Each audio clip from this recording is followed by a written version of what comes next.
Welcome to the show. It's a pleasure to be here. Nice to have you. And I got to see the show last night, and wasn't it remarkable? I really enjoyed it last night, actually. It was the thing that's surprised me in a good way has been the variety of people who've come. I mean, I thought that it would be full of science geeks, you know, which would be great. But actually, it's a real family audience. There have been children. We had the other night, actually, in Ottawa, I think there was a boy there who was 4.5 years old who asked a question about black holes. It's just remarkable. I know, it was a little bit dumbfounding because I was sitting there and I was watching it and I was like, I think I understand this. I think I'm starting to get it. And I'd look over to my right and I'd see this like 9-year-old be like, yep, black holes, got it. Yeah. I mean, I always try and mix the level up because, as I said, it's a wide audience. So there are parts in there, you know, 5 or 6 minutes of really hardcore general relativity because I like to try and explain things in as much depth as I can. But then, of course, you can't do that. It's not a lecture. So at some point, you've got to stop doing that and have spectacular visuals as well. And so that mix is what I try for. Well, I want to talk about those visuals in a second. But first, like for people who are listening to this who haven't seen the show, like tell me some of the topics you're looking at in this show. Well, the show begins with a quote from the great Nobel Prize-winning physicist Richard Feynman, actually, who, in an essay in 1955 called The Value of Science, wrote, there's a passage where he says, what is the meaning of it all? What is the meaning of existence? And it's a wonderful statement, actually. He says, ultimately, we have to admit that we do not know.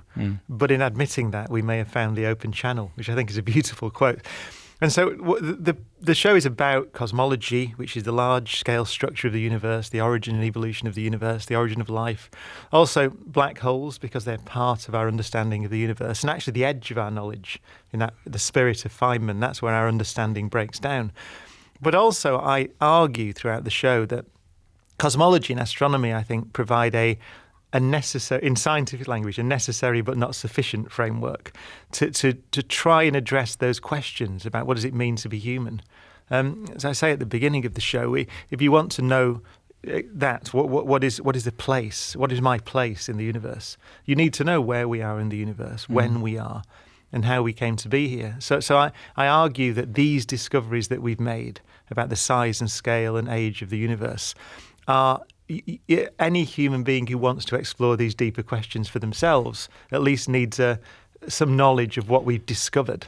I think that's the reason that, as you said, you're not getting the typical, science geek, as you put it, audience, because even if you're not necessarily incredibly interested in black holes, or you're not incredibly interested in the theory of gravity and how it relates to the theory of relativity, I think we're all, especially at this junction in our lives, wondering what it means to be human, wondering what we're doing here, and I think that might be the reason people are coming to this thing. I think so. I mean, the show begins with a survey of our place in the universe, and so we have discovered. It's only in the last century, you have to remember, but we've discovered that our galaxy has around 200 billion stars. We've discovered most of those have planetary systems. So there's an estimate that there are around 20 billion potentially Earth-like planets in the Milky Way galaxy alone. We've discovered that there are 2 trillion galaxies in the part of the universe we can see. It's called the observable universe. And we strongly suspect the universe extends far beyond that and may actually be infinite in all directions. And so that's necessary. If you're asking what does it mean to exist, the scale of of all there is, of what exists, is necessary to feed into your thinking.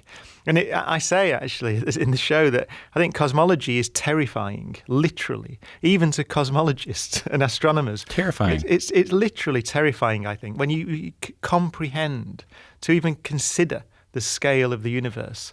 It's clear that we're physically insignificant. But then I go on to argue that if you think about what we are, again, in the words of Richard Feynman, we are atoms that contemplate atoms. That's what a human being is, a collection of atoms, a temporary pattern of atoms that can think and actually, in a sense, bring meaning to the universe, in the strict sense that the universe means something to me. So it obviously meaning exists as some kind of property of matter, but probably a very rare property of matter. I find it almost impossible to imagine, but this is what happened, that a load of hydrogen atoms that were around at the start of the universe 13.8 billion years ago, somehow through processing in generations of stars and so on and collapsing under the influence of gravity, came to be me, for a while. To me, that's quite a very uplifting and remarkable thought, notwithstanding the fact that we're physically insignificant. I mean, I have to say, when I went to the show last night, I was worried about this. I was worried that, and not that this is necessarily a bad thing, I guess, but I was worried. I said, am I going to leave this show about the nature of the universe and about the insignificance of life and stuff like that? Am I going to walk out of there and feel like, oh God, what's the point of anything? Am I going to be consumed with some kind of nihilistic life has no meaning? But I have to say I wasn't.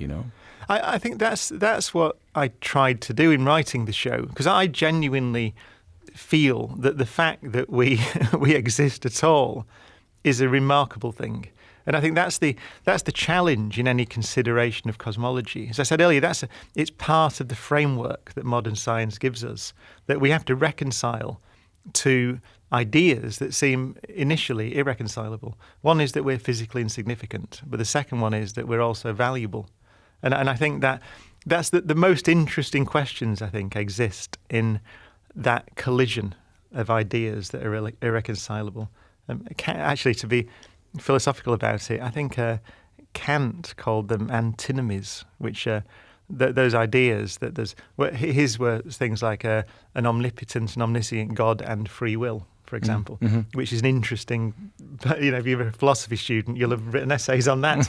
Well, I think that the modern version, the scientific version, is that the universe is vast and possibly infinite, and yet certainly in small regions like this, there are extremely valuable structures, in that case, human beings. If you're just tuning in, I'm speaking with Dr. Brian Cox. He's in Canada with his extravaganza show about the cosmos, universal adventures in time and space. We've been talking about a little bit about his show, and I should say that I'm not a scientist, as you can probably tell from the Grateful Dead T-shirt, But no, you look exactly like one of my physics students. Actually, that's what they all look like. This is it. That's geek chic. Yeah, good, geek chic. That was my theme at the Met Gala last night. Yeah. These big questions, as we talked about, we've been talking a little bit about how the origins of the universe and the theory of relativity and the nature of time all can kind of illuminate us as humans, even if we're not necessarily a trained scientist. I mean, is that why you're doing this kind of show with big visual screens? I will say, explaining it in very, very simple terms, you're doing it for kind of anyone who can come to the show. Is that the reason? Yes, and it's a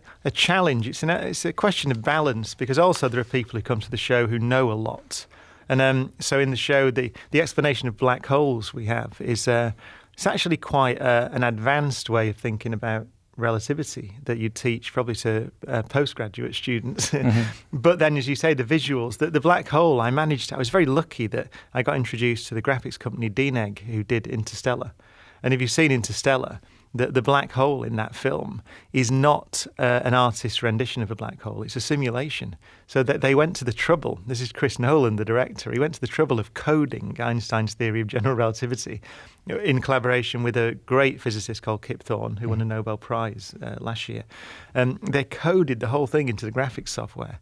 So that black hole you see in Interstellar is what we thought, as best we understand it, black holes would look like. And actually, about 3 weeks ago, we confirmed that that's what they look like, because unbelievably to me, we managed to get an image of one in a galaxy 55 million light years away, which is a tremendous technical achievement. And it looked like the black hole predicted by Einstein's theory, which was written down over 100 years ago. I wanted to ask you about that. I was going to save it till a little bit later, but when I'm sure everyone listening to this knows by now that a few weeks ago we received an image of a black hole, and I have to say that I really loved the internet on it. There was a lot of people who were like, "This is really remarkable. I can't quite get over this." I also saw some takes that were like, "Can we all just admit this is not a very good photo of a black hole?" And I just had a feeling for scientists, this was the most remarkable breakthrough of our time. It's genuinely the thing is we'd never seen one, so we've seen the effects of them colliding together remarkably. By detecting the ripples in the fabric of the universe those collisions make. They're called gravitational waves. So we knew they existed, but exactly what they look like, it's very important to check your theories. And Einstein's theory is a model of the way that nature behaves in these very extreme conditions. We're talking about objects here that have collapsed to a point, as far as we can see, but are millions of times the mass of the sun. It's absolutely extreme. So to see that behavior was very important. And actually, although if you've seen the image, it's quite blurry, it's got enough detail to check some quite subtle predictions of Einstein's theory. And Einstein's theory came through. But what that really tells us now is we can start to refine those techniques. And what we really want to do, this is what, going back to Feynman again, at the start, when I said this quote, that the open channel is to admit that we don't know. What we really want to do is break Einstein's theory. Right. We don't want to keep confirming it because we actually know that it's not the ultimate word on everything. It does actually break down at the center of black holes. It doesn't predict. We need a better theory. So we want to see in these measurements behavior that's not quite what we would expect. How did you feel when you saw that photo, just personally? I thought it was, I was awestruck. I mean, if you think about what it is, that image, it's quite large in human terms. It's about, I think, the black hole itself, the so-called event horizon, which is the black bit of the black hole, from which light can't escape, is larger than our solar system, which is mind-blowing, but not much larger. And the fact that something in the centre of a galaxy, 55 million light years away, I mean, think about what that means. The light began its journey 55 million years ago, and it travelled at 186,000 miles a second, 300,000 kilometres per second, and took 55 million years to reach us. So it is not close by. And the fact that you can see structures that are smaller than a solar system is an unbelievable achievement. I mean, I don't know. We had to use telescopes and network together around the whole Earth. There's one in the Antarctic, actually, and in North America and Europe and Asia and so on. And that effectively gives you a telescope the size of the Earth.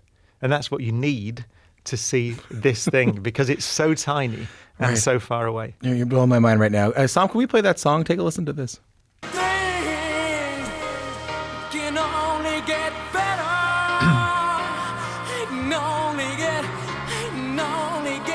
Think it over me, you know. I know that things can only get better.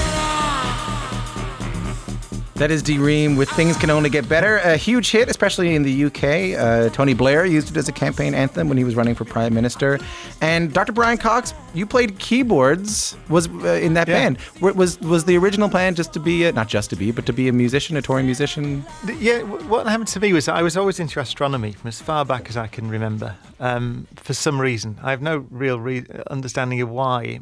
Part of it, I was born in 1968, so I was right at the end of the Apollo moon landings. It might have been something to do with that, so I don't know. But then when I was about 15 or 16, I discovered music, perhaps a bit before, and decided just that I wanted to be a pop star. You know, and it wasn't a great artistic choice. And so I taught myself to play keyboards. Joined a band called Dare, which was a local band at the time in Manchester, in the UK, although it had been founded by the keyboard player from Thin Lizzy. So it had a start. And we got a record deal and we made a couple of albums and toured with my first professional gig actually was supporting Jimmy Page. So we really dipped into at the age of 19. I was there supporting Jimmy Page. And then that band split up and I, as I always wanted to do, went to do physics at university. And then I needed a job, so I became a sound engineer actually, and got hooked up with this young band who didn't have a deal, and then they got a deal, and that was D-Ream, and then we had this #1 hit. So it was a kind of an accident, but all the way through, I knew that I wanted to do physics and astrophysics in particular. So it was always a sideline for me. So is this like a culmination of those two paths together? Like you love physics, you love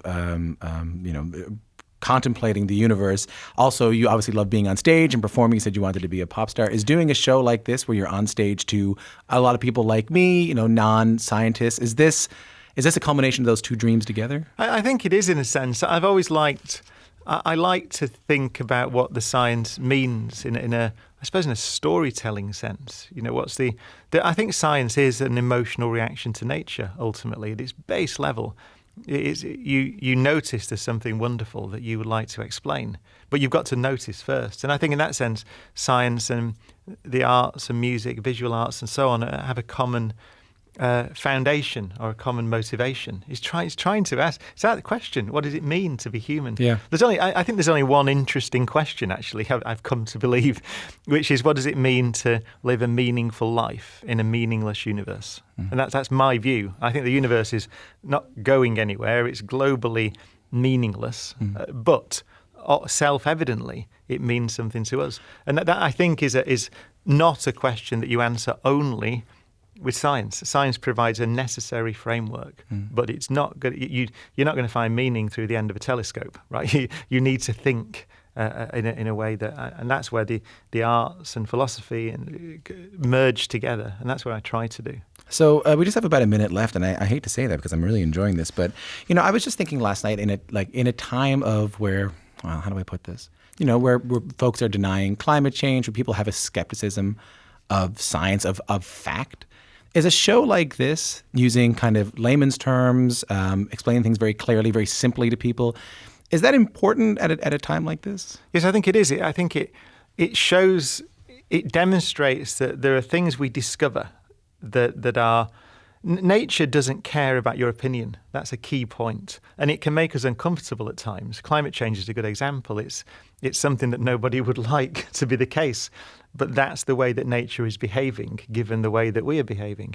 And so I think that just showing the power of science, which is just simply the exploration of nature, is very necessary for our civilization and for our societies at the moment, to recognize what nature is telling us, and then how we would develop public policy or how we should feel about those discoveries. I think it's an important skill that we have to learn. Well, nice to talk to you. Thanks so much for coming in. Absolute pleasure.